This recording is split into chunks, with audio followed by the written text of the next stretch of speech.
Making an audience laugh in under 4 minutes requires absolute narrative efficiency.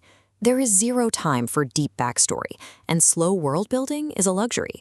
Take a look at this script, Vishal o Raskola Kahangama. Behind the village setting lies a precise mechanical structure designed to punish its protagonist. Short-form comedy relies on establishing a relatable, fatal character flaw within the very first interaction. The opening scene immediately identifies Vishal's core problem. He practices a form of chronic procrastination disguised as ambition, demonstrated through his empty promises to start a strict diet. His friend Chotu provides the evidence, noting that Vishal has made this exact promise for the last 12 Mondays. That specific metric anchors the joke in a history of repeated failure. This opening establishes a structural promise. Vishal's specific brand of delusion will be tested, stretched, and eventually weaponized as the story unfolds. Once the flaw is set, the writer must build comedic stakes. This is the process of taking a character's internal problem and forcing it to infect the world around them. This diagram shows the process of escalation. We start with the central node of Vishal's empty promises and watch as Scene 2 drags that flaw into the real world, connecting it to a tangible financial debt with the local sweetmaker. Vishal attempts to live his life on what his friend calls an emotional EMI, trying to trade philosophical charm for actual physical goods. The pressure increases in Scene 3 as the flaw moves into social standing. Goody publicly catches Vishal lying about a trip to the city. Vishal's excuses adapt to the rising tension. When he admits he couldn't afford the bus ticket, he immediately reframes the failure as high-level future planning. By expanding the flaw from a diet to money and then to social status, the writer builds a powder keg of tension that demands a breaking point. To reach that breaking point, writers employ a character foil. These secondary characters act as mirrors that reflect the protagonist's worst deficiencies.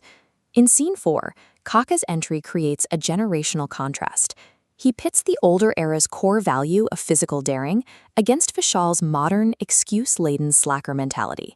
This interaction isolates Vishal from the village hierarchy, leaving him entirely exposed for the climax. This leads to Scene 5, and a plot reversal triggered when the sweetmaker returns with a catastrophic update. As the logic loop shows, Vishal's reputation for debt finally boomerangs back to hit him.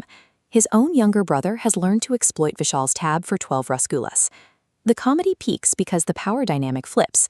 The person who spent the whole skit hunting for freebies has suddenly become the one being hunted. This comedic climax works because the protagonist's own historical actions engineered his downfall. In the final moments, we see Vishal freeze as he processes this new debt, reacting with desperation to being caught in his own web. Cornered, he vows to change his behavior from this day forward. In a traditional story, this would mark the beginning of moral growth. Instead, the entire cast shuts him down.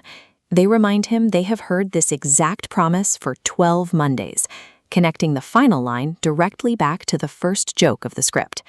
This is a circular narrative. The timeline curves back at the end and snaps into the beginning, resetting the world to zero. This reset is a requirement for episodic comedy.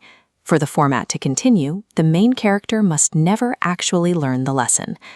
This script demonstrates that a compelling narrative can be built entirely on the friction between a single character flaw and its environment.